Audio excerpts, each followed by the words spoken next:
Is there a possibility of taking a guy like Tyler and moving him around a little bit to get what you want? Yeah, I mean that's not out of the question. Right. You know, there's, like I said, with those guys being, seniors, they understand the defense. They know both positions. A lot of the time, those spur and bandit positions mirror each other. It's the same thing. Just one has to play in a little bit more space out on the field. So, that's not out of the question. Like I said, I've told those guys from day one, I'm going to start the best 3 guys. I want to play the best 7, 8, 9 guys to create depth. We can't get into a situation where a guy's playing 80, 90 snaps a game. Okay, because over the course of the year, it's going to take its toll on them. So, we want to develop some depth, create some competition, but, whatever we feel best is going to help the defense from, moving guys to certain positions. We're up to that. I know you want 11 guys on the field that know where they're going. But is it important in this defense to have a spur that can maybe play all 4 plays so that you don't tip what you're doing? So in other words, if you have to sub a spur out on passing situations, it's going to tip to the offense what you're doing. Yeah, that comes with game plan and what we want to do. Obviously, if we get teams into obvious passing situations, then we can pull the trigger. But being that spur, we're looking for a guy who can blitz, who can cover, who can play zone coverage, and we have some guys that can do that. So we feel comfortable if those guys got to play, 3 plays a series on 3rd down, in certain situations they can do that. In obvious passing situations, our job is to probably put our best cover guys on the field and try to lock teams up and get after them. And I know too, typically the way it works is that if you've got a spur that's maybe grows out of his body, he goes to linebacker or vice versa. Is it easy to transition from those other safety positions to spur because it's such a hybrid deal? Or yeah, I mean they're used to playing a little bit closer to the line of scrimmage. If a guy, and we'll do some recruiting where if we think a kid can put on some weight, we'll recruit him as a safety. In 2 or 3 years, we know they're not going to get any slower. They can already run. So if just from a depth standpoint, it helps us to move a kid like that at some point in time to linebacker. Whatever's going to help the team, we're up for looking to do. We'll take some corners, move them to safety, and so forth.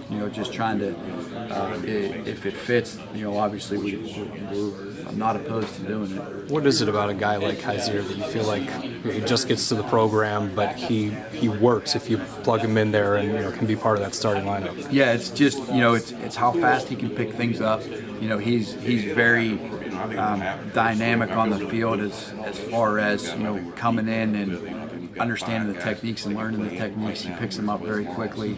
So far through 2 days, he's been great with the scheme, and for as big as he is, he's got some quietly deceptive speed and does a good job of covering and playing in some space. So just as long as he continues to study and progress, he'll be impactful for us. Is there things you can do to help him speed him up? I know you always say you don't want your brain to slow you down.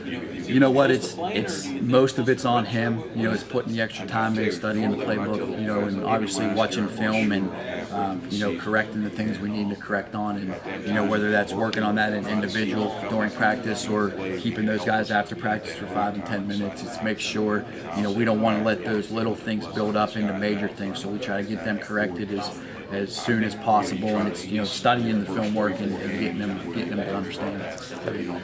Hey, sorry, you made a comment earlier. I believe you said you're going to start him at spur. I didn't know if you meant you're going to start working with him at spur, or you're going to have him in the starting lineup at spur.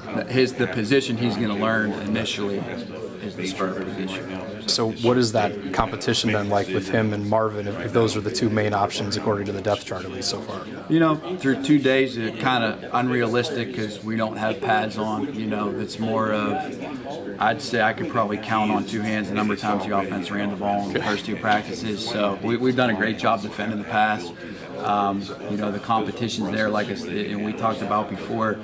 We have 2 very experienced guys in Jeremy Tyler and Jared Harper that either one of those guys could move over to spur and help us as well. So it'll be a battle. It's going to create depth for us, and everybody will find out September 3rd who's going to win the starting job, and we'll go from there. Just wanted to clarify that. You probably want, as a program, that every year you go from a bunch of experienced seniors to a bunch more seniors. That's what you have this year. They just don't necessarily have the starts under the belts and all those snaps, but can it help sometimes to have these guys who realize, this is my last chance to make an impact, I better do it now? Yeah, I mean, of course. I actually was talking to Jeremy and Jared, before we got everything started. And, if it wasn't for a couple guys getting banged up last year, they wouldn't have the starts under the belt that they had. So, it's the guys that are willing to hang it out and work hard and stick it out and, wait for their turn.